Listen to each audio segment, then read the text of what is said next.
Hello and welcome to the third webinar of the GCSP, the Geneva Center for Security Policy. The topic of the webinar is Global Crisis, Global Risks and Global Consequences. Today's episode will be on the good and malicious uses of technology during the coronavirus crisis. Before we start with this extremely interesting topic, I just want to introduce what the Geneva Center for Security Policy is all about. We are an international non-profit foundation based in Geneva, Switzerland, but our foundation council is composed of 52 member states, of which all the 5 permanent members of the UN Security Council. The GCSP mission is to promote peace and international security, to prepare and transform individuals and organizations so they can create a safer world. The values it promotes are impartiality, independence, and inclusiveness. We do several activities through executive education, research, public discussion to disseminate knowledge, as well as innovative fellowship program for executive in transition, as well as for researchers. Our community is growing constantly, and currently we have more than 8,200 alumni around the world in 165 nations. 2 weeks ago, when we started this webinar series, we were approaching 1 million infection and 50,000 deaths. This week, we double the number of infections with 2 million infections, and we triple the number of people who have passed away with 137,000 deaths. The topic of today is related to how technology is being used during this crisis. And as any technology, it can be used in a positive way and in a malicious way. The positive way, the good uses of technology have to do with several different technology. First of all, the most obvious one is the use of technology to sequence the genetic code of this virus. Just to give you an idea, in just 1 month, once the virus was detected, we were able to recreate the genome sequence of the virus. To compare with SARS in 2003, it took more than 3 months to do it. Why was it important? Because once the genetic sequence is known, researchers can start to work on the virus. They can recreate synthetic samples, but they can also share the knowledge about how the virus spread and also try to trace and monitor this virus. Artificial intelligence has played an important role in sequencing this virus, but also for other uses, for diagnosis. AI can read thousands of MRI and CT scan in a few seconds with high levels of accuracies. And also, our era is characterized by the creation of lots of data, and AI is really good for going through all this data to help scientists also to cooperate and develop new cure for this disease. AI also helped in minimizing fatality and optimize disease management. AI was used for developing testing devices, and in the future, we might be using AI to predict epidemics. Not just AI played a role, but drones have been used as well for surveillance purposes, but also for informing citizens about area that they would have to leave, or to remind people not to leave their homes. Some companies are also using drones for delivery purposes. Robots have been used, notably in China, to deliver food, medicine, and other supplies to patients, as well as to help people working in hospitals. 3D printing has been used to develop masks or spare parts for masks. Our mobile phone, as well as our computers, have been used extensively for connecting us together, to provide company with e-services, business continuity, for students to be able to learn online, for the medical people to be in contact with the patients, but also for all of us to be able to socialize. These good uses have also been counterbalanced by bad uses of this technology. Especially in the field of cybersecurity, we have seen a rise in hacking activities, especially targeting people who are the most vulnerable. Most people in times of crisis will lower the guard in terms of the information that they consume, as well as the hygiene they have when it comes to the cyber hygiene. And we've seen attempts at phishing, at social engineering, even targeting hospital, which is quite dramatic.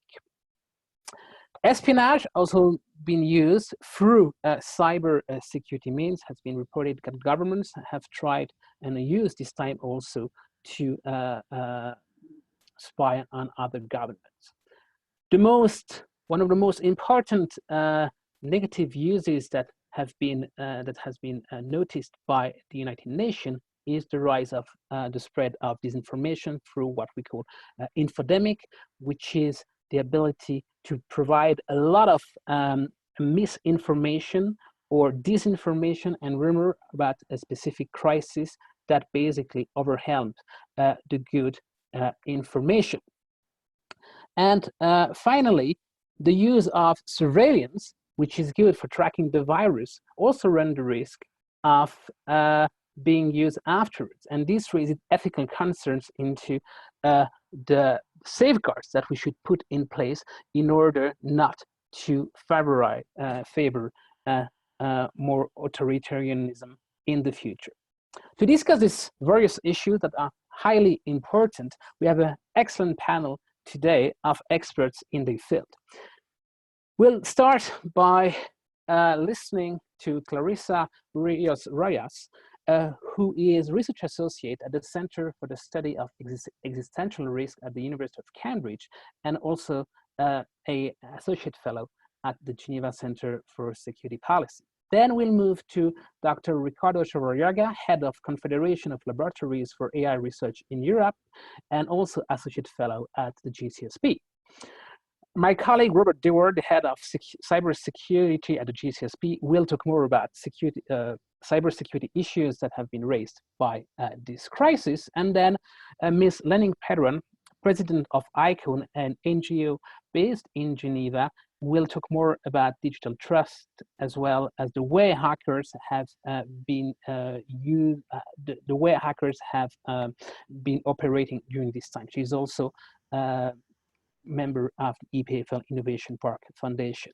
Lastly, Marcello Janca, who is working at ETH Zurich in the Health, Ethics and Policy Lab, will talk more about the ethical issues related to surveillance and the guidelines that we have to implement. Without further ado, we'll start with Clarissa. Clarissa, the floor is yours. Thank you, Jean-Marc. I'm gonna share my screen, just a second. Okay, can you see it now? Yes, thank you. Yes, perfect. Okay, thank you so much for the invitation. My presentation is gonna be focused on how technology is being used for good in the health sector.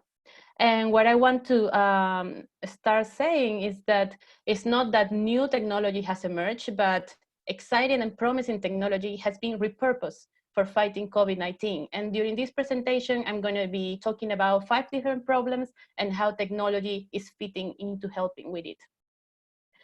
Problem number 1 that you also mentioned was that there is a lack of equipment to treat COVID-19 patients. So here it is when 3D printing, which is a process used to build three-dimensional objects from a computer-aided design model, steps in.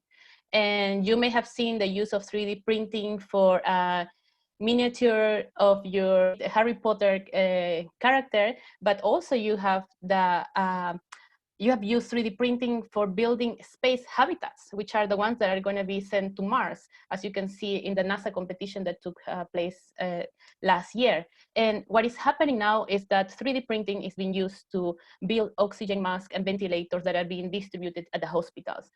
The problem number 2 will be that there is not enough testing kits for COVID-19.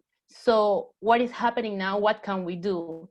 So that's what many people working on the field has been wondering, and they have realized that by merging CT scan and MRI scan, which is technology that allow us to take photos of different organs in our body, and when you merge it with artificial intelligence, that, as you may know, it's a computer system that is able to perform tasks at higher speed and in a really high magnitude, together with machine learning, that is a subset of AI that provides a system with the ability to automatically learn and improve from experience without being explicitly programmed. We are having this, which you can already see at the hospitals in China, where we have CT scan being used for the prediction or to see the intensity that the COVID-19 is having in patients. And with the power of artificial intelligence, we are generating more studies on all the pictures, and then every time it becomes more and more accurate to detect if the patient is suffering from COVID-19 or not. Problem number 3 will be, how do the COVID-19 virus function? And this is such an important task because in order to develop vaccines or treatments, we need to understand how the virus is shaped. So in this diagram that I'm showing you, I just want to bring your attention to the blue parts, which are known as spikes, and they are in the surface of the virus. And it's understood that this is how the virus go into the human cells and open the cells in order to deliver their genetic material. So here we have 2 different technologies that are coming together in order to do protein prediction. Protein, we mean like a little piece of the virus that can be used for developing vaccines or treatment. And the first technology is sequencing technology, which, as Jean-Marc mentioned at the beginning, is a technology that allows us to read the genetic material of any species, and in this case of a virus. And together with deep learning and neural networks, which is also a subset of AI, that has networks capable of learning and supervised from data that is unstructured and unlabeled. We have companies, artificial intelligence companies, that are now putting their services into fighting COVID-19. How? Because by using computational predictions of these structures of the virus, then we can have a better understanding for scientists on how to develop drugs, medicine for treating it. You have to think about this in the same way, like how is the position of your body when you want to open a door? It's different than when you are hugging your dog. So in that case, it's important to know how is the virus positioning itself to open up the cells to deliver the genetic material. In terms of vaccines, which is what everyone is talking about nowadays and pushing scientists to go forward on this, we know that developing vaccines take years, even decades. So what are the technologies that are jumping now into the news and that we are hearing about as a new solutions? So in this case, I want to present you with the platform, the company Innovio, who is trying to come out with a vaccine that they call DNA vaccine. And in this case, we have 5 different technologies coming together. The first one is sequencing, so reading the genetic material of the virus. The second one is computing modeling, because we need to know which part of all the genetic material of the virus will trigger an immune response, which one will be better to make further research on it. And then, as Jean-Marc also mentioned, synthetic biology comes in because we need to synthesize chemically this DNA in the lab in order to produce large amounts and use it to deliver a little piece of the virus that is not viral, that is not going to provoke a disease into the human bodies. So how do we do this? We use recombinant DNA. What is it? Recombinant DNA is when you join together the genome of 2 different species. So in this case, what we're going to do is to take a little piece of the virus and insert it in a little piece of a bacteria. They both are not pathogenic. And then we put it together and we make a circle, as you can see on the presentation. But now, how do we make it to go inside the cells? It's not enough that you just put it inside the body, but you have to make sure that they are going to be delivered inside the cells to produce antibodies. If you remember, the immune system is based on antibodies, which are like the parts that are gonna recognize the viral part, and then they are gonna say to the body, okay, red alert, we need to do something to destroy this virus. So they are doing it with electroporation. Electroporation is a technology that where you apply electrical field in order to make the cell to open. And you can see everything that I have just described in this picture from Innovio, which is, this is the virus, we read the material, we choose a part that is not gonna trigger a disease, we put it inside a piece of bacteria, and then we use this applicator that you just are going to come to your arm and inject it in order to generate an immune response. And this technology has received backup from the Bill and Melinda Gates Foundation, and it's ongoing, and probably during the summer they are going to be developing, or we are going to know what's happening with that technology. Another type of technology that I also would like to talk about is the one presented by Novavax. And the different layer that they apply to this process that I have just mentioned is that they are going to use nanoparticles technology. So let's come up again. We sequence the virus, we do computing modeling, DNA synthesis, and when we go to the stage of recombinant DNA, instead of using a bacteria, this company is using insect cells and another virus to infect the insect cells with the COVID-19 and then use it as a factory to produce little pieces called antigens that are the ones that we need to put in our body for our immune system to recognize and then have this memory. And then next time that you are infected, they know how to proceed. So as I mentioned, they have an extra layer to this technology, and it's the nanoparticle technology. Nanoparticles are small particles that can be used for different purposes. And for this technology, they are being used to shape the three-dimensional structure of these antigens and making it more, a better, like they are enhanced. So they trigger a best and longer immune response. And as you can see on the news, Novavax is going to start the first phase of human trial in mid-May. So that means they are going to have a subset of population and going to try this vaccine and see how it goes. The last problem that I would like to talk about is like, so while we are waiting for the vaccines, what do we do in the meantime, right? So we have to develop therapeutics and a way to battle COVID-19 while it's in the patient's body. So for that, I would like to talk about this company called Distributed Bio, which is one of the many companies that are working on treatment with antibodies. If you remember, the antibody is that molecule produced by the immune system that recognizes all the viruses. So their technology is based, first of all, in a computational antibody library. They have 5,000 antibodies that are ready to be tested. What does this mean? That when you throw a little bit of the virus, you can see with which antibodies it fits better. There is a good connection and a good interaction. After that, when they have a small number of antibodies that they can test, they are going to go to the second technology, which is antibody engineering. So they are going to produce many, many versions of this antibody, and then through computing modeling, they are going to see which one has a better response and a better solution for this problem. And they, of course, do it based on artificial intelligence. And this company has been featured, for example, in Netflix in the latest documentary of pandemics. And as you can see in this diagram here, we have 3 different ways on how to battle COVID-19 this year and next year. The first ones are related to repurposing drugs. So that means that all the drugs that were developed, all the medicine that was developed for malaria, for HIV, is going to be tested to see if they can also use it for COVID-19. And then we have in orange the treatments that are related with antibodies, like Distributed Bio. And then we have the development of vaccines that could take until September of 2021. So I don't have time for more. Of course, there is more technology, exciting technology we can talk about. I just wanted to put like a little summary for you here.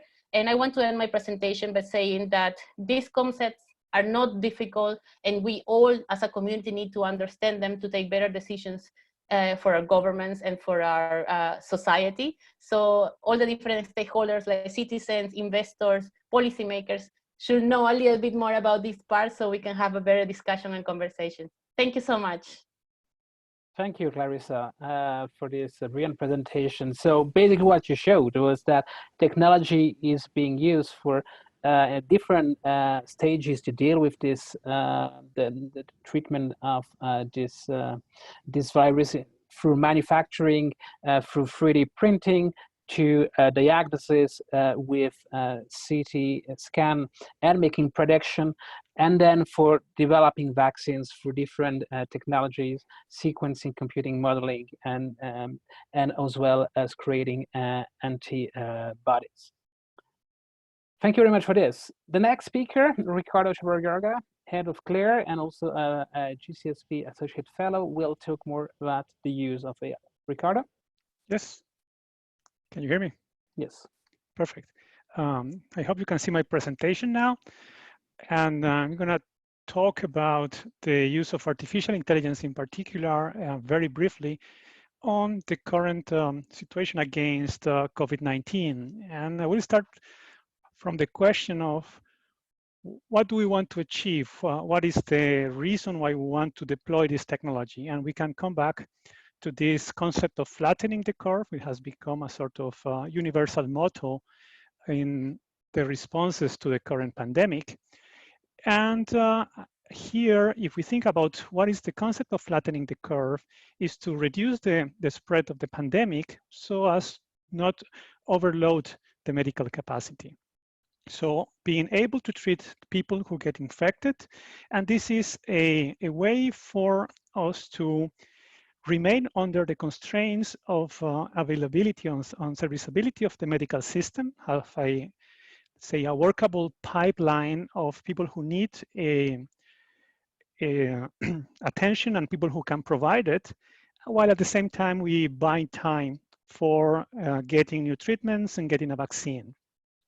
So all this technology is going in these lines, and this underlines one concept, and is that the development of technology and the success of this technology depends on the way it is applied.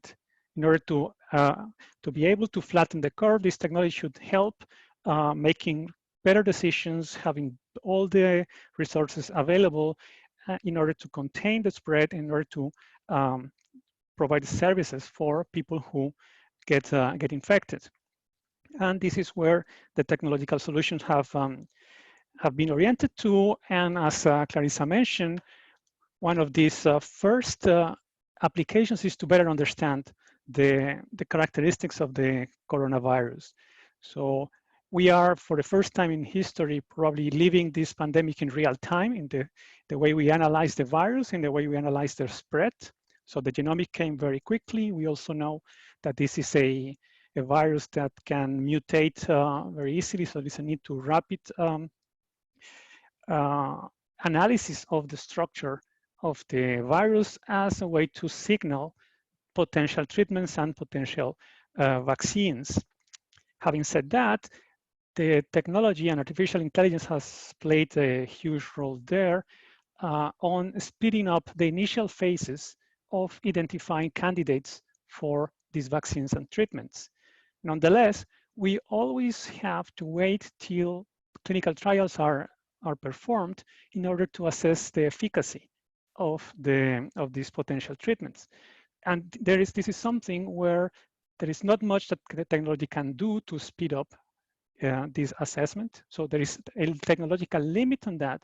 And this brings back again this the idea that the success of technology doesn't lie in the technology itself, but the way it is used and the way it is interfaced with the information we get from the human factors. Once we say have this understanding as one of the main axes of study, another line of applications of artificial intelligence is the monitoring the spread of the pandemic, initially as an outbreak. There were early warnings of that fast spread, and this was information that was recovered from news, recovered from sales of airline tickets, from official reports in the medical systems, as well as informal reports through social media. So there were many efforts that tapped in natural language processing, in data mining, to find patterns of this spread. And this allow the community to identify early warnings about what's happening. And this is a very important aspect because this can improve the readiness of the medical system or the political system to fastly react to the potential setting of the pandemic.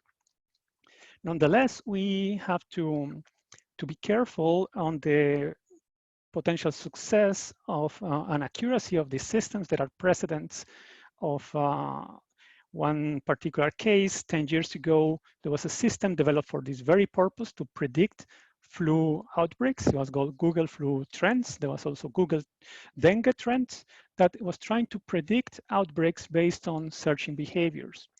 And at the very beginning, it was extremely successful, but then performance started to decrease, and it was not reliable enough, at least didn't fulfill the expectations. And there were many factors that that influence that. One of them is that people have different patterns of behaviors depending on whether it's a seasonal flu or something out of season. There are influence of the news and, for instance, about upcoming outbreaks that may bias the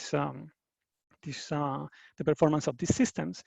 And there is also the fact that these models were being updated through time, and there are not necessarily a good record of the lessons learned from these previous efforts, so that we building more and more reliable systems. So these are some of the things that need to be further developed in order of monitoring.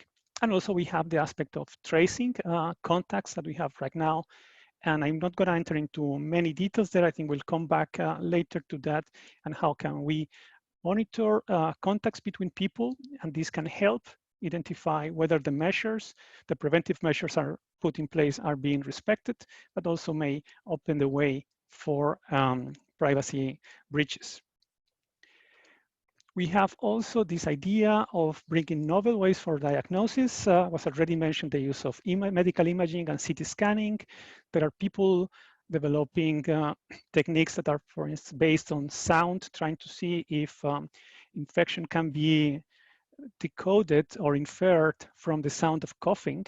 And there are several groups working on this. These are concepts that are still require validation. And in the same way as we mentioned for vaccines, the overall accuracy and performance of these systems will only be known after it has been extensively tested in a large number of population. And this brings something that maybe particularly interesting here is the fact that the spread of the coronavirus has first touched the northern hemisphere and hasn't had yet that the same level of incidence in the southern hemisphere. That means that the models that are done right now for diagnosis and for monitoring and other applications may have an intrinsic bias depending on the people who have been infected so far and how these systems are validated. And this is something that needs to be taken into account when new solutions based on data science and artificial intelligence are put in place. And last but not least, we have this social interaction. There is one part that is really linked to the pandemic, which is the spread of information, the spread of misinformation, and the fact that by the very nature of the algorithms used in social media, these have an effect that tends to amplify information that has a shock value and it often may be fabricated or spread information that is misleading. And some other applications and consequences that are not directly related to the pandemic, but to the situation that it generates are the fact that we moved to movement restrictions, we moved to working remotely, to use extensively systems like this to communicate and to share information. And this creates a wealth of data that is additional to what we usually do. There are many, many services, many types of work that moved digitally right now. Some of them, were forced to update. If I think in the case of e-health, there were many services that were reluctant to adopt digital measures or digital records, and now there is more openness towards doing it. But if we do that without paying sufficient attention, this can open the way to provide data that can be used for different purposes that it was intended to or agreed to by the end users. So these are some of the consequences that the use of these technologies may have. And here we start entering a little bit of how can we contribute, but at the same time can create opportunities for misuse or abuse of artificial intelligence techniques. And all this development of technology is done in a particular context. It's a context where there is a sense of urgency. There is this idea of act rapidly, develop solutions at a fast pace, because we want to actually flatten this curve and contain the pandemic. But of course, this creates a tension with the proper validation of the solutions that we develop and the unintended consequences that they may bring. There is also a geopolitical context that needs to be taken into account when we talk about the use of technology. So who will be providing the technology, who's providing the data that allows to develop this technology. And this is done in a context where there are not well-defined governance framework of what can be done with the data, what cannot be done with the data, what can be shared and what cannot. And I think this is something that needs to be considered. So how can we develop this kind of techniques is of course a huge question that many people are posing themselves. And as Clarissa mentioned, one cue is the involvement of different stakeholders. And I will add other ideas that have to be taken into account, like the concept of transparency, to be more clear, not only of what do we do with the information that we have and the data that we have, but also on the extent of which these systems have been tested. And the constant need to continue assessing the risk and benefits of these new technologies and be agile enough to adapt in case we see that the systems are not behaving in the way we expect or are not fulfilling its initial purpose. And for sake of time, I will stop here, and I think we can come back, of course, to these topics later in the Q&A. Thank you, Ricardo. Apart from highlighting different ways, different stages, how AI could be used, I think the key takeaway is that you also raise awareness about the fact that it's not just all about technology, it's how we integrate technology with human being, with our practices. We need to understand also that data are not neutral, there are biases embedded in this data. And you ended by calling for building up a governance system that will deal with the issues of transparency, risk monitoring. Probably Ricardo Marcello will talk about that later. I now turn to my colleague, Robert Dewar, Head of Cybersecurity at the GCSP. Rob. Hi, good afternoon. Thank you for convening this panel, and thank you also, Jean-Marc, for giving me the unenviable task of following all the good news that we've had about technology with now some of the bad news, with some of the concerns that are coming out with regard to the application of new technology and the creative uses to which this technology is being put. First off, it is really important that as many tools as possible are being placed at the disposal of experts in order to tackle the crisis that we're facing at the moment. Yes, as the harbinger of bad news when it comes to cybersecurity, I think there are certain important challenges that we're facing at the moment that come about as a result of the applications of new technology in new and creative ways, and certainly for technology being applied in a manner where it wasn't originally perceived that it would be applied. But before we get on to that, what we're seeing, and what I was asked to talk about rather, was not just the malicious use of technology in this current crisis, but how that technology is being misused, or how that technology is being abused, and the kinds of purposes to which the technology is being put. what we're seeing as one of the many unfortunate side effects of the COVID pandemic is an uptick in criminal activity based around new technologies. Cybercrime is on the increase, a basic point to make. And what I'm going to talk about is some of the operations that we're seeing and some of the kinds of tools and techniques that are being applied by criminals to achieve some sort of criminal gain. One of the most prevalent and simplest issues that we're seeing, and simplest in terms of the technology that's being used, is a huge increase in phishing emails, where someone receives an email that purports to be from a legitimate source and contains a link, and people are encouraged to click on the link to take them to an artificial website, or sometimes to no website at all. And those links are filled with malware, such as viruses, trojans, that then either exfiltrate data from the person's computer or take data from the network to which that computer is attached. What we're seeing is a great deal of artificial emails coming out purporting to be from governments, purporting to be from health organizations, COVID-related updates, for instance, with these artificial links that then plant viruses in people's hardware, but also artificial links to government sources, particularly sources that have some sort of information regarding welfare, assistance and support. We're finding that a lot of the, certainly in the UK, a lot of the phishing attacks or phishing operations that are taking place pretend to be from government agencies that provide some of this financial support either to individuals but also to professionals and to businesses. There's a huge campaign on the part of the government to support those people most at risk, not just from the virus, but from the social impacts and effects of the virus on their communities and on their everyday lives.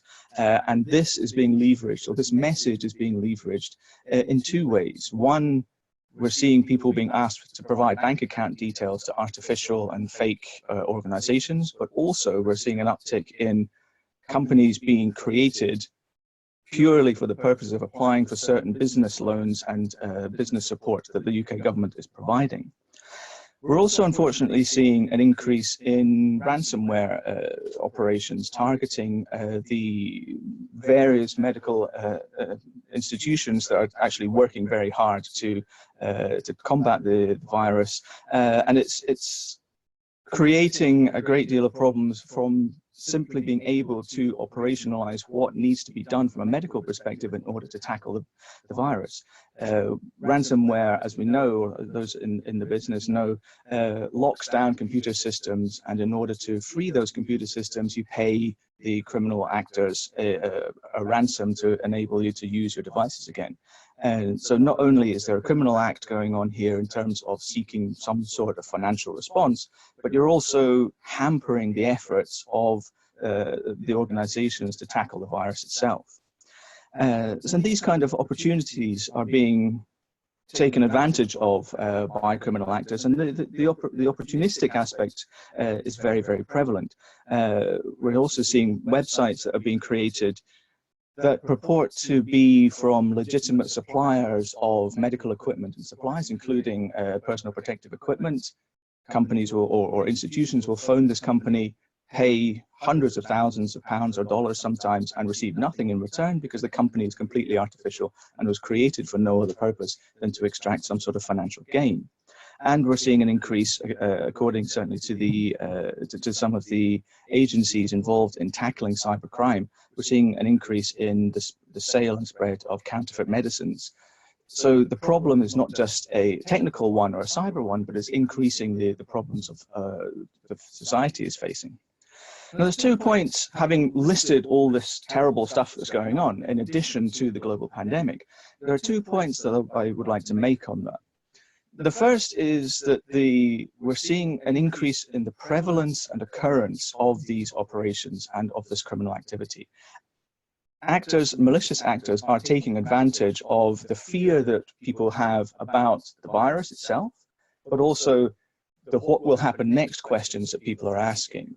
there's we've seen a lot in the news. There's a huge amount of discussion and debate about what to do next. What sort of strategies do governments have to A, combat the virus, but B, minimize the social and societal impact of the virus and the actions and activities taken to minimize the spread of the virus. In the UK, there's a great debate, or a very large debate around social distancing and the closure of businesses in order to prevent the spread. That's great, but the knock-on effect is a lot of companies and particularly restaurants, etc., are being put out of business as a result of the fact that people can't come to the business to spend money. So these sorts of fears and worries about not just the health future, but the financial future of the country are being preyed upon by these malicious actors. The second point I want to make, however, is that while we're seeing an increase in this activity, the activity itself is not a new problem. It's simply being exacerbated by the current state, the heightened sense of security and safety awareness that we have at the moment. And that's what's being taken advantage of. Phishing operations, people pretending to be legitimate businessmen in order to get people to pay for a service that doesn't exist, ransomware operations, or even organizations like the World Health Organization being targeted by state operators in order to try to gain access to those computer systems. Those challenges and problems are nothing new. The scale is, however, there's buying into the malicious actors are taking advantage of this problem that we have today and ramping up their activities. And in the final kind of dying seconds of my presentation just now, I would like to point out that one of the things that Ricardo talked about was the use of new technologies and apps for identifying and managing the spread of the virus and how the virus is being spread by using artificial intelligence algorithms to do that. One of the questions that's coming up as a result of this is how do you manage the security implications or the privacy implications of using data mining in order to track the spread? On the one hand, tracking the spread is hugely important in order to mitigate and manage the virus itself and the spread of the virus. But on the other hand, you have privacy concerns. Now, security versus privacy, data and information versus personal data, and the management of personal data, those are not new problems and not new concerns. They're just being brought to the fore as a result of their necessity through trying to deal with the coronavirus. And I'll leave it there, and we'll carry on with a bit more bad news from one of the other speakers. Thank you, Rob, for highlighting some issues on when it comes to cybersecurity. If I try to summarize the way hackers and people with malicious intentions are acting is not really new. They just build up. They are using the fact that people are probably more in a psychological distress than they used to, and basically they are using that as their advantage through social engineering. But what is new is the scale, and probably has to do with the fact that more people have moved into digital means. It has increased the so-called attack surface of that hackers can use. Now, before we move to the next speaker, I will just remind our viewers that you can raise questions to the speakers, and we'll deal with them at the end of the presentation. You have a question and answer tab that you can use to ask your questions. The next speaker, Ms. Lenik Pedron, she is the president of ICON, an NGO based in Geneva. She will talk more about hacking. Lenik? Hello, everyone. My talk will be focused on the impact of pandemic and the cybercrime landscape. Cybercriminals prey on the opportunity to take advantage of this surreal, it's really a surreal situation, and focus even more on cybercriminal activities.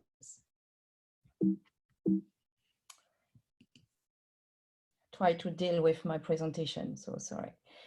Cybercriminals have been among the most adept of exploiting the COVID-19 pandemic for the various scam and attack they carry out. It's very common, with a record number of potential victims staying at home on using online services across the world during the pandemic, the way for cyber criminals seeking to exploit emerging opportunities and vulnerabilities have for sure multiplied. We are in cyber attack sprint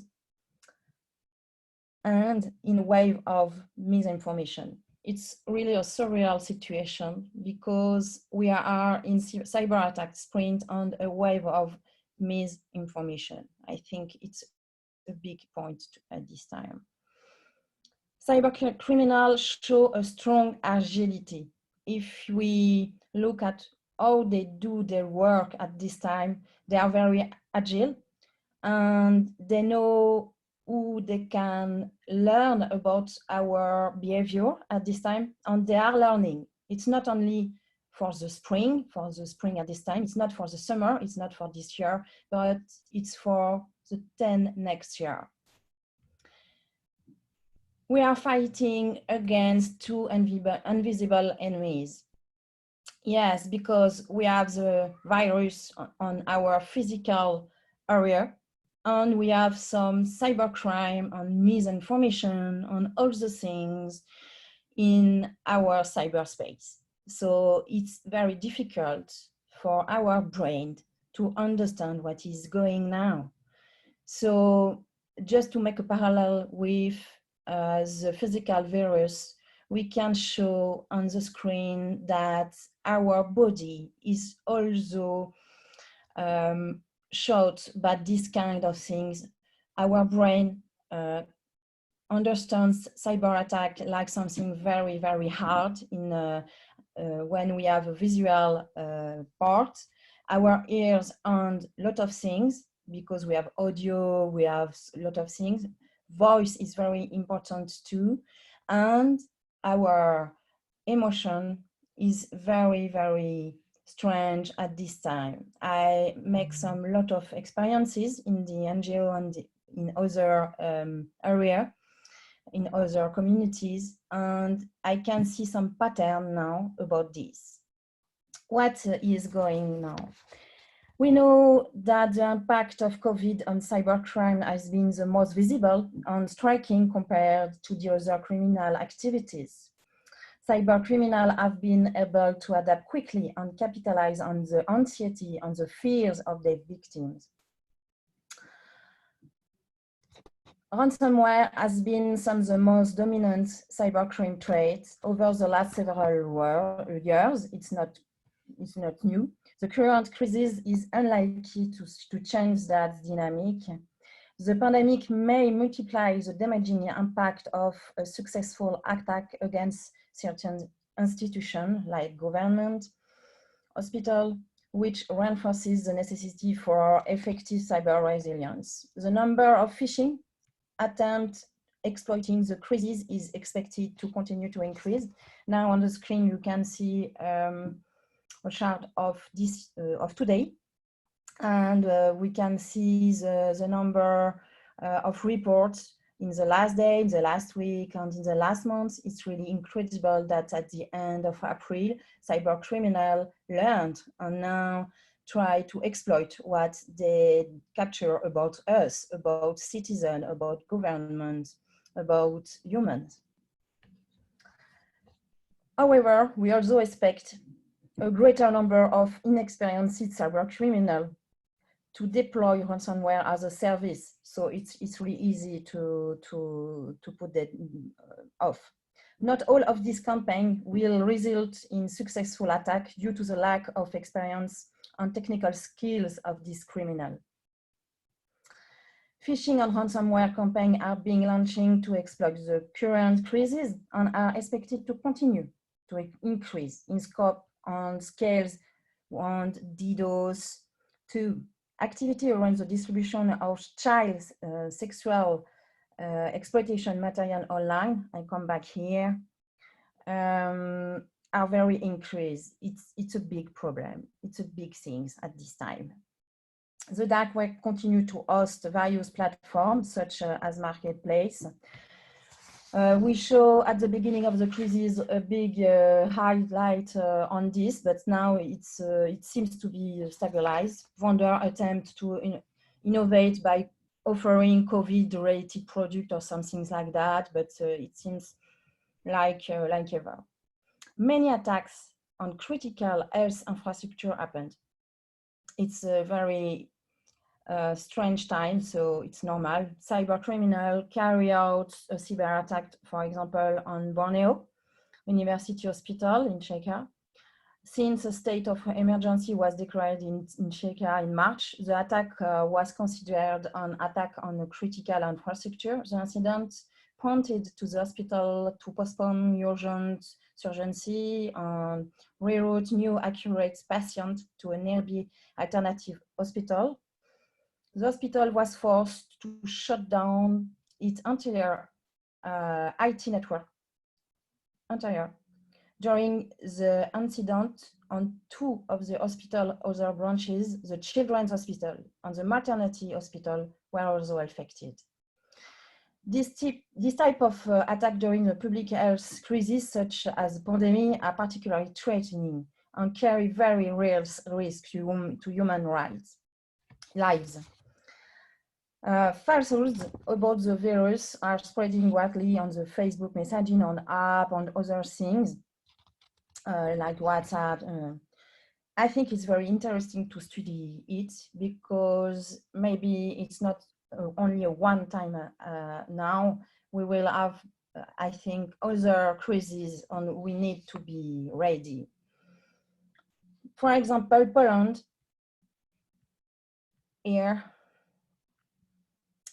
was hit by a wave of rumor about the government introducing zoning to cities and cutting off transportation to Warsaw.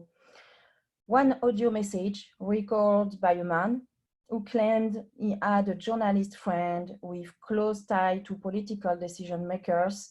The president will introduce an emergency state and that people would be able to leave their house for 3 weeks.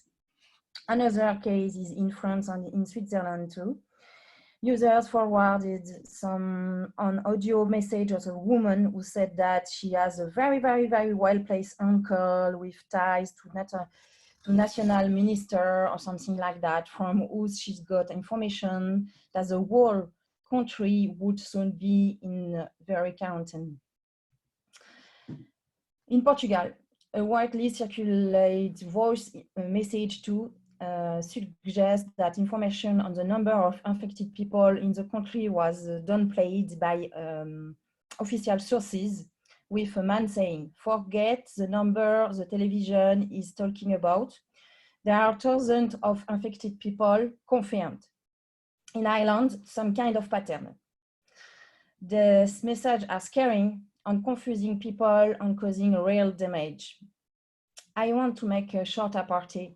And I show you the WhatsApp message that I collected, because since the beginning of the crisis, I collected a lot of fake news, disinformation, to analyze them. And I have something to say about that, because we never know if it's for harm or fun, because at this time it's very difficult to be fun, to make things with humor. And it's the first time that the 1st April was censored like this. It's an emergency and we really need to work on this kind of things. Here you can see the fake of things arrive in France. It's a fake map of the day after. And we can see with the timeline of the crisis that we have on the beginning of the crisis some audio message, some pictures, some things like that, and after some more creative things like this map. I want to say another things about this, that without humor, our intelligence is not to test the test without seriousness. To live in harmony, we need humor. For our mental health, humor is essential. The lack of digital trust at this time, the ambience blur of the landscapes, the internet is leading us down a dangerous road. There is an urgent need to provide benchmarks to mitigate misinformation. Just another apartheid about contact tracing, because we work on it since 1 month in the NGO now with a task force about it. Just want to launch the discussion about there is 23 countries now who introduced it. 9 countries have used it. 12 governments has been imposed it, and internet shuts down in 4 countries despite the outbreak. So I think without trust, there is no society on the internet. We need to learn together our own cyber civism. Thank you. Thank you, Lanik, to highlight that we're facing both a physical attack for the virus, but also a more informational attack through this infodemic. You highlighted that hackers are really good at learning and adapting, and that the use of misinformation is attacking one of the key pillar of our society, which is trust, and this has a strong security implication. The last speaker is Marcello Janca. Lenny, can you just stop sharing your screen, please? From ETH Zurich. Marcello. Thank you, Jean-Marc, for the invitation and the kind introduction. So I will not share slides because my task here is not to present a specific technology, but sort of distill the ethical implications of what we've talked so far, with special focus on digital surveillance. And Ricardo has already showed the main ways through which digital surveillance can be deployed, namely proximity and contact tracing, monitoring activities such as quarantine compliance, and providing mobility reports, as companies like Google are doing right now. But so from an ethical perspective, I will start with a trivial, but I think important observation. And namely, it is certainly ethically challenging, especially from a privacy perspective, to use digital data for disease surveillance purposes, be it proximity tracing, contact tracing, quarantine monitoring, or other application. However, we should keep in mind that it's also ethically challenging not to use digital data if the processing of those data can help mitigate the contagion and save lives. So what we are facing here is a very complex moral dilemma. And the greatest challenge for us as researchers and policy experts, but also as societies at large, is balancing conflicting rights and ethical values. So I would personally argue that a certain temporary sacrifice of privacy rights can be ethically justified if it saves lives. So for example, if it reduces preventable deaths and new infections, and it is proportional to the public health needs that we're facing today and leads to a faster restoration of other rights and freedoms that were temporarily interrupted due to lockdown policies, such as the freedom of movement and freedom of assembly. However, if we sacrifice some degree of informational privacy for public health purposes, in the name of digital disease surveillance, we need to be very clear about the conditions under which this trifling of privacy is allowed and for how long. So we need a clear expiry date and how privacy will be restored after the pandemic is over. I wrote an article with Professor Fibayena, which came out recently in Nature Medicine, which we suggest some basic criteria for mobilizing big data and digital technology, especially smartphone-based contact tracing during the coronavirus pandemic in a responsible manner. And this includes the principle of proportionality, the use of privacy-preserving technology, evidence-based approaches to tool development and deployment, and other requirements. However, in my short input statement, I would like to raise more general discussion points that I think encompass some of the discussions that we had so far. So one is the state of exception that we are facing today. Now, it's quite clear to political policy experts that epidemic response is a rare circumstance in which governments make quick decisions about the collective good, including decisions that might be in contravention of individual human rights.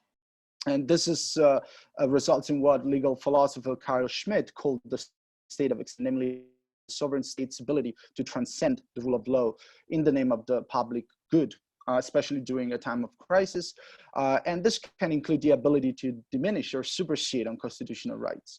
And other philosophers like Giorgio Agamben further investigated how this suspension of laws or modification of laws within a state of emergency or crisis can become a prolonged state of being, in which individuals are deprived of their rights. And now what we see during this COVID-19 crisis is that governments all over the world are already limiting some constitutional freedoms, such as the freedom of movement, freedom of assembly. They are permitting the expedited testing of treatments and vaccines.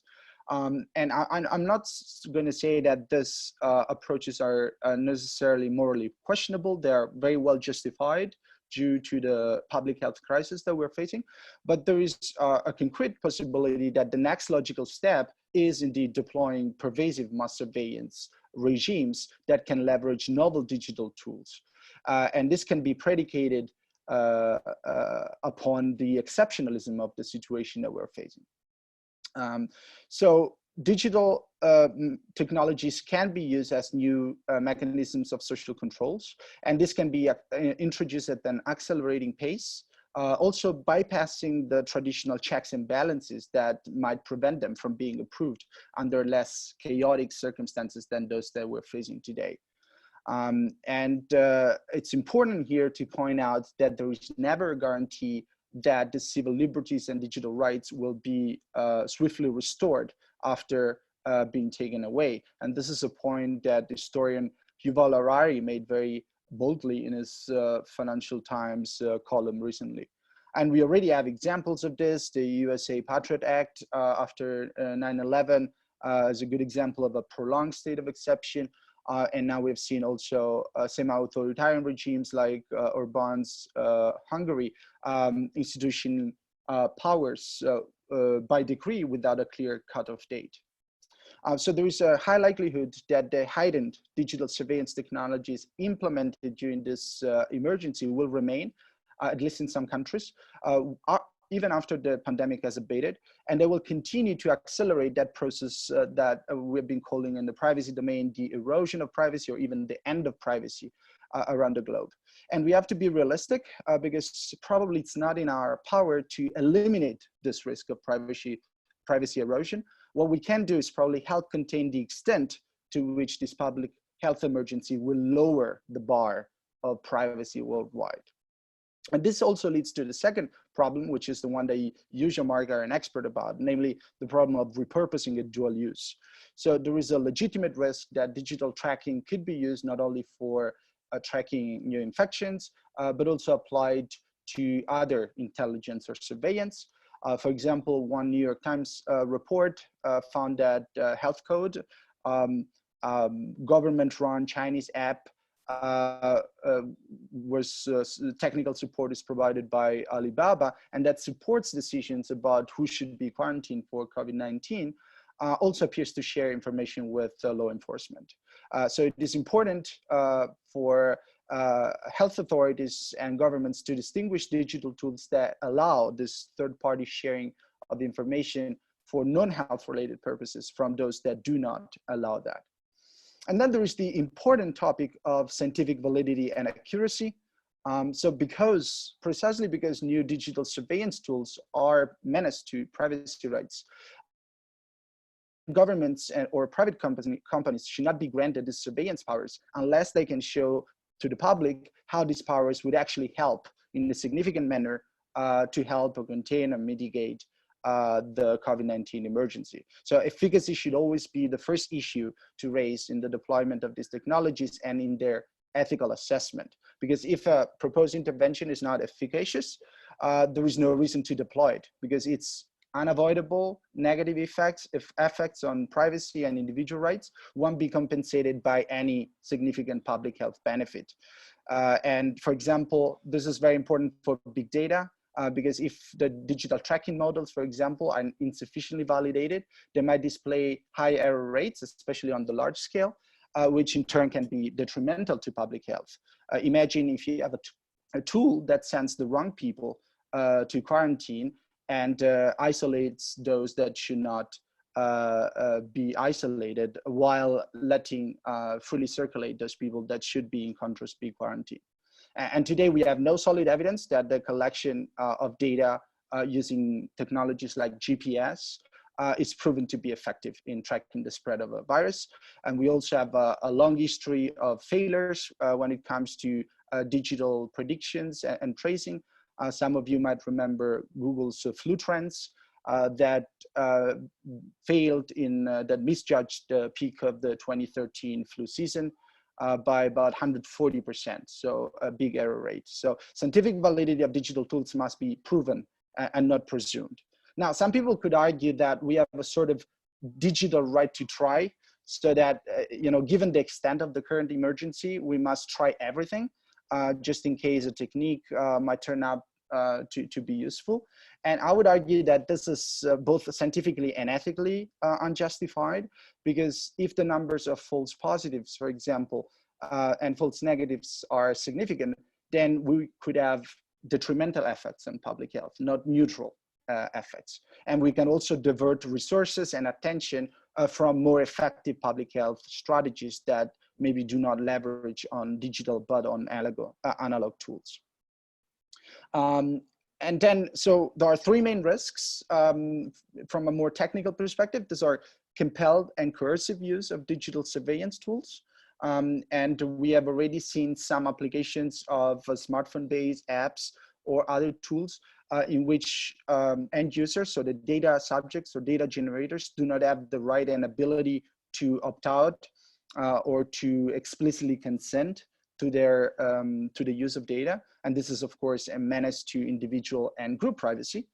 And then there is also a problem of transparency, especially if the agreements, the data sharing and processing agreements are non-transparent, but also if the source codes are opaque or closed. So what I see here is general agreement growing at the EU level, but also beyond, that any digital surveillance technology, to be ethically aligned, should be non-coercive, transparent, open source, decentralized, and privacy preserving. And there are notable approaches, such as a pan-European project trying to develop a decentralized, privacy preserving proximity tracing app that seem to go exactly in this direction.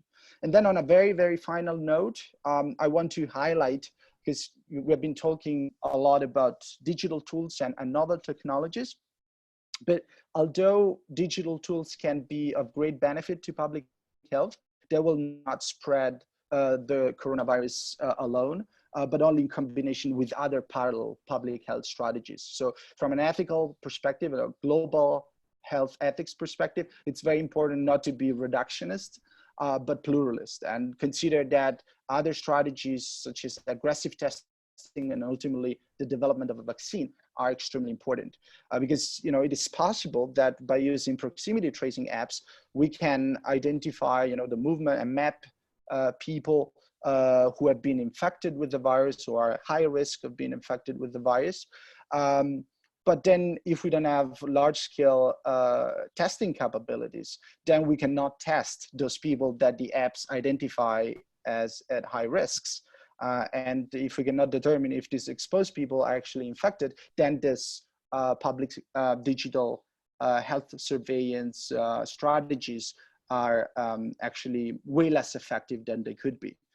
So we need to keep this broad perspective in mind as well.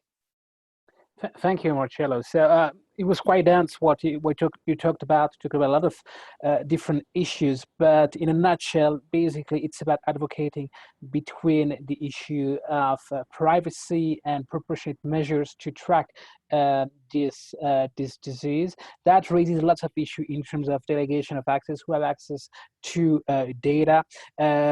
Issue of deployment, what kind of application can we deploy, as well as the issue of reliability. You talk about false positive.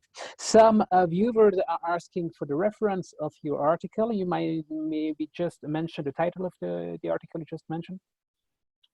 Yeah, I think I can also type it in the chat box, but it's titled "On the Responsible Use of Digital Data to Fight Against the COVID-19 Pandemic," and it appeared in Nature Medicine. Right, we will put that reference in our website on the webpage of the webinar free announcement. Ashley, I turn to you now for the question. This time is running fast. We'll have one round of question and answer, and I will ask the speaker to be brief in your answer. Ashley. Thanks, Jean-Marc. So thank you, speakers. My first clump of questions is directed to both Clarissa and Ricardo. How well have governments made this technology available, and where has the technology been used, misused, or ignored? And also, are there any unintended consequences or collateral damage to moving fast rather than accurately? Thank you. Thank you, Ashley. Well, the companies that are developing the vaccines that I included on my presentation, two of them are funded by the Bill and Melinda Gates Foundation.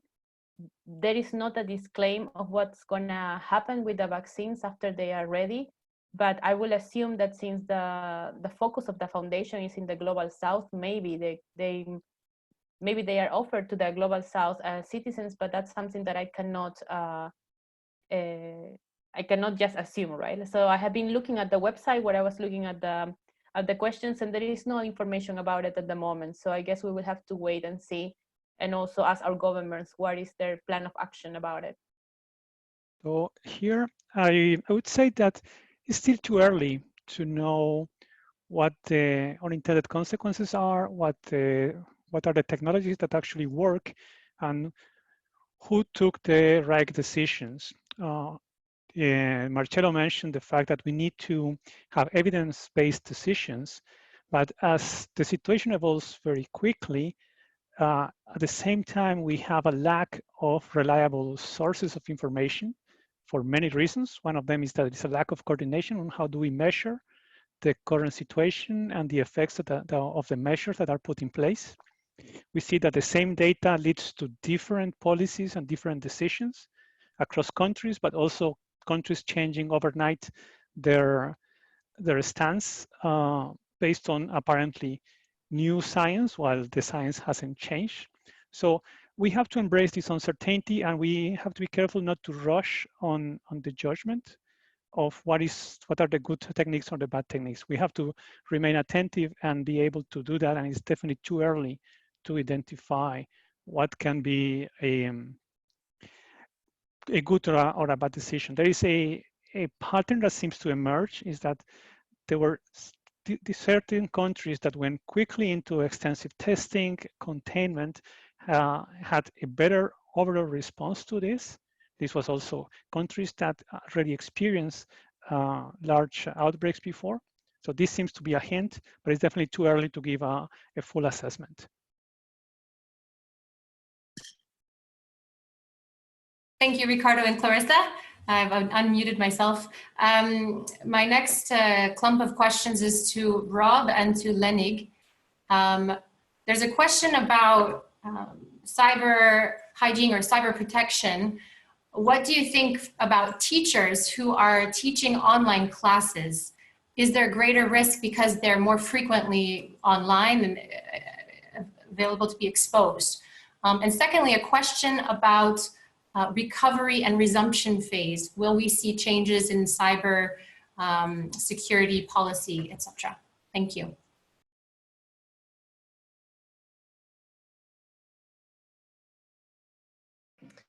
Okay, about the first question, I think we have no other possibility at this time. I think it's very good to use what kind of material we have. Maybe the question is about, for example, Zoom, because of the big scandal on it. We have a lot of discussion on it on the NGO with other experts. We think that yes, the cybersecurity maybe is not very good. Zoom make some error about this. But we are sure on one thing, trust is very important now for citizens. It's a really big changement. And I think it's very good to use good material and useful for the course. Security is very important for sure. Privacy is really important too, but we really need to use it because if you have, for example, a bad tools, you can make a good course. So it's really like that. And the second question, maybe Robert, you want to answer on it? No? Okay. So I can jump in there if you want. Yeah.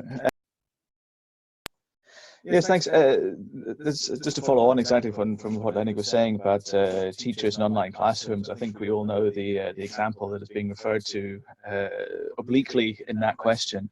And just to reiterate what Leonard was saying, we have the situation we're in now, and we have certain tools, and we need to use those tools to the best advantage in order to continue in as much of our normal life as possible. But as with any new technology and any new device, and any device where there are concerns, or any facility or platform where there are concerns, it's how you use it that becomes the most important part. There are certain concerns with online video conferencing, but if you put in certain protocols and procedures to mitigate as many of those concerns as possible, the problems can be reduced, not eliminated entirely, but can be reduced. So it's how you use it. If you're concerned about privacy, one of the biggest problems you've got are these things. These are vectors for privacy breaches, yet everyone has these. So it's how you use the tool that is most effective in that. And you know, there are passwords for this particular meeting, etc. So it's how the tools are managed. The question that we had about what will the post-pandemic landscape be regarding cybersecurity, I'm not a futurist. I don't look to what's going to happen later on. I certainly don't want to predict or proselytize on what's going to happen later on. But I will raise one concern, which is that at the moment, for obvious, legitimate, and understandable reasons, more and more information, more and more data, more and more capacities being given over to artificial intelligence, to particular organizations and private sector entities that have particular capacities and capabilities to deal with particular aspects of the information that is needed in order to combat this particular virus. Also, there's more steps being taken by local, regional, national, international law enforcement and bodies to do things like maintain social distancing and encourage social distancing.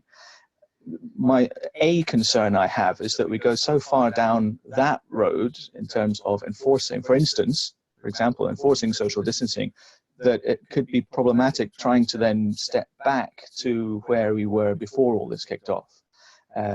How do we get back not just the question related to businesses and small and medium-sized enterprises, but I think this question speaks to a much larger problem of coming back to the status quo before COVID-19 struck.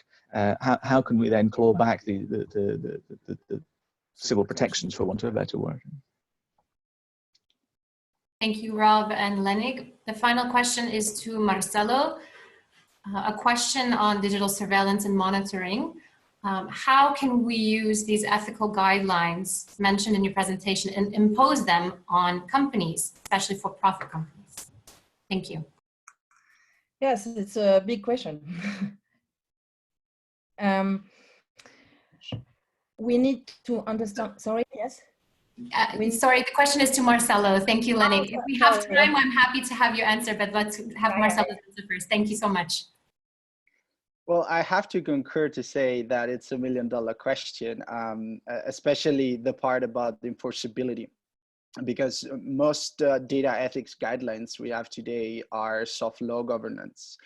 So they are not binding, but still soft law seems to have quite some important impact in shaping the practices that digital players adopt internationally. We have seen this with AI ethics guidelines, for example.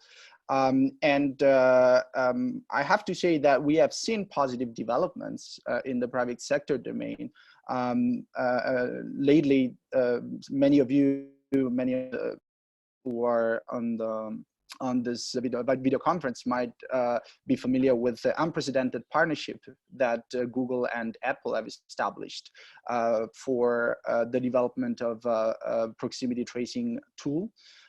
And I think, we have to welcome this initiatives because the digital infrastructure required to enable this degree of digital surveillance that we need for the current pandemic is massive.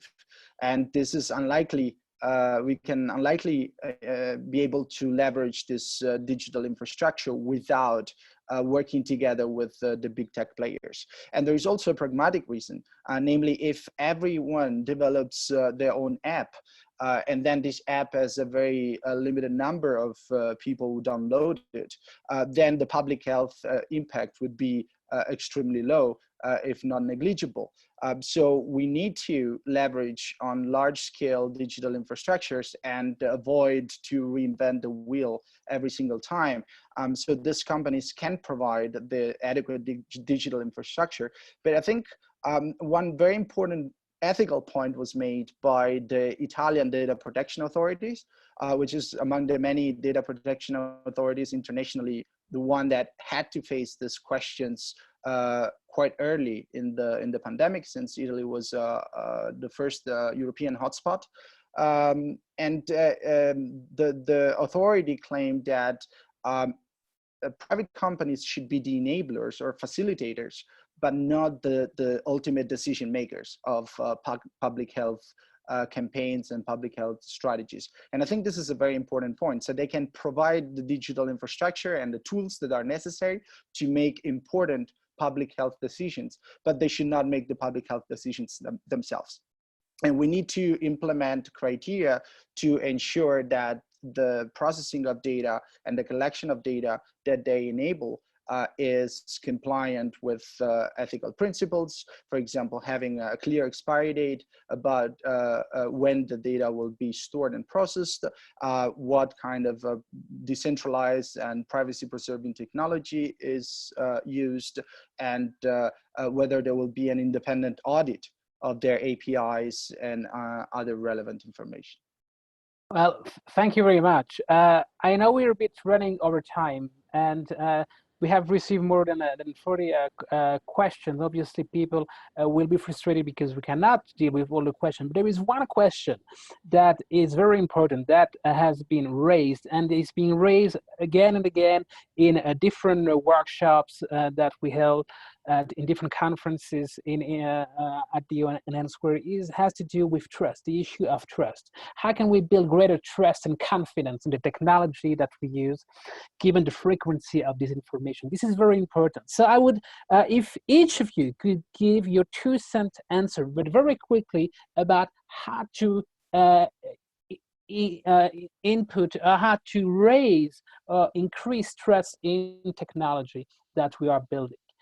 Clarissa, we start with you. Try to be brief, please.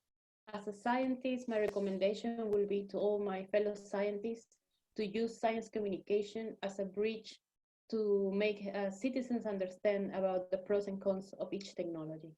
Thank you. Ricardo? Yes, well, my opinion is that the first step to make organizations willing and eager on building trust is to show that trust has a meaning to the overall society. So that despite many scandals regarding the use of data, there seems not to be enough uptake in the general society of what does this mean, and this is in part a failure of communication and enhancing scientific literacy and digital literacy on what this actually means, so that all stakeholders really work together to make this trust an important asset of any organization. Robert? Be very wary of information coming from unregulated sources on social media. In the past, messages have come out that, before social media, before the internet, if the government produced a message and you didn't trust the message, and that said more about the nature of the government and whether you trusted the government or not. But now, social media is great for so many things, but because anybody can say anything, there's far less moderation and far less trust in the kind of messages that are coming out, and more messages are coming out that are untrustworthy, and that's becoming problematic now. Right. Thanks. Lenik? Unmute. Yes, the digital respect is on focus, I think, to develop trust about company, like we can see with Zoom, for example, but there is a lot of example with Facebook and other things, and about user, so about citizen, about us, about human. I think we need to work on a digital respect, and it's very important at this time to understand what is digital respect. Yeah, I think it's the best way to go. Thanks. And finally, Marcella? Well, as a scientist and an ethicist, I would probably say only two words. One is science, the other one is transparency. So people trust technologies that are grounded on sound scientific evidence, and we need to show the evidence. And the other one is transparency. The only way to respect the autonomy of people is not treating them as passive data generators, but as active decision makers. And there is plenty of evidence that shows that if people are adequately informed about the functioning of a technology, the reason why that technology is deployed, why we are collecting data from them and for which purpose, then people are willing to participate in public health campaigns, they're willing to use the technology, and they're willing to share their data. So we really have to be transparent about technology use and data use and avoid secrecy. Thank you. Thank you very much for all your brilliant insights. I think it was a very interesting tour d'horizon about the issue of the use and misuses of technology in a time of a coronavirus crisis. Stay tuned with us. This was episode 3. Next week, we'll talk about the impact that this crisis has on global terrorism and violent extremism. Although these organizations are also affected by the same kind of dynamics that we are all going through, some are actually using that to their benefit, and we'll talk more about these issues with a real panel of speakers next week. To follow our activities, you can log on our website, gcsp.ch. You can watch this webinar and other on our YouTube channel. And until next week, be safe, and I'll see you in a week to talk about the impact of this crisis on global terrorism and violent extremism. Bye-bye. Bye.